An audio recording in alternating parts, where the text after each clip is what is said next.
फरवरी 1933, Chittagong central jail. कमरे के बीचों बीच एक कैदी जंजीरों से बंधा हुआ है। उसकी देह पे जख्मों के ताजा निशान और खून की धार साफ दिख रही है।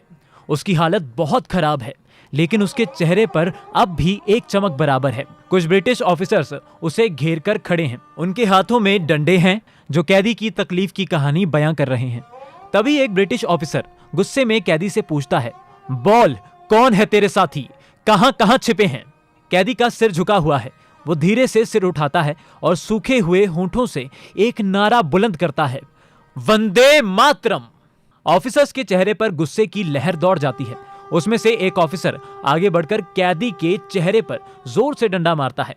कैदी की आंखों में आंसू हैं, लेकिन दर्द का नामो निशान नहीं। वह फिर से अपनी टूटती हुई आवाज में वही नारा दोहराता है, वंदे मातरम। तभी एक ब्रिटिश ऑफिसर कहता है, इसका ये नारा बंद करवाना ही होगा, चाहे इसके लिए कुछ भी करना पड़े। एक ऑफिसर कैदी को और टॉर्चर करने के लिए पिलास लेकर आता है। कैदी की आंखों में अब भी कोई डर नहीं। ऑफिसर उसके पास आता है और बेरहमी से उसके हाथों के नाखून उखाड़ देता है। कमरे में दर्द से चीखने की आवाज गूंज उठती है, लेकिन कैदी की जुबान पर अब भी वही शब्द होते हैं। ऑफिसर्स की टोली अब बुरी तरह बौखला जाती है। उनके चेहरे पर गुस्से की लहरें साफ दिख रही हैं। ब्रिटिश ऑफिसर, इसे चुप करवाओ, अभी और इसी वक्त। एक ऑफिसर गुस्से से भरा हुआ हथौड़ा मंगवाता है। वो पास आता है और कैदी के चेहरे के सामने खड़ा हो जाता है। बाकी ऑफिसर्स सहम कर पीछे हट जाते हैं। हथौड़ा उठता है और वो बिना किसी रहम के कैदी के दांतों पर वार किया जाता है। एक भयानक आवाज के साथ दांत टूट कर गिरते हैं। खून का फव्वारा फूट पड़ता है। कैदी का शरीर अब हिलने डुलने की हालत में नहीं बचता, लेकिन फिर भी वो आखिरी बार अपना मुंह खोलता है।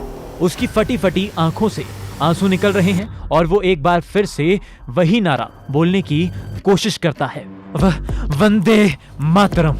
दोस्तों, ये कोई आम कैदी नहीं, बल्कि वही सूर्य सेन है जिन्होंने अपनी जबरदस्त प्लानिंग और लोकल बच्चों की फौज के साथ बंगाल के चटगांव को 1930 में ब्रिटिश कंट्रोल से आजाद करने का साहसिक काम किया था। सूर्य सेन और उनके साथियों ने चट्टागांव के 2 आर्मरी पर धावा बोलकर वहां के हथियारों को अपने कब्जे में ले लिया था। उन्होंने 22 ब्रिटिश अधिकारियों सहित कई सहयोगियों को मार गिराया और ब्रिटिश साम्राज्य की जड़ों को हिला कर रख दिया था। सेन की मिलिट्री स्किल्स का एक और नमूना है कि एक तरफ सेना और एक तरफ कॉलेज के लड़के थे। फिर भी 80 सैनिक मारे गए, जबकि कुल 12 क्रांतिकारी शहीद हुए। इस अभूतपूर्व क्रांति की वजह से जब पूरा देश गुलाम था, तब भी सूर्य सेन ने चटगांव को आजादी की सांस में जीने का मौका दिया। लेकिन इसी साहसिक कदम की वजह से सूर्य सेन को अंग्रेजों ने बर्बर यातनाएं दी और आखिरकार उन्हें फांसी पर लटका दिया गया।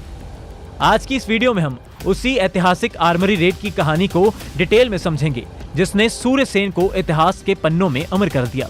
ये वीडियो काफी इंटरेस्टिंग होने वाली है, आप एंड तक बने रहिएगा।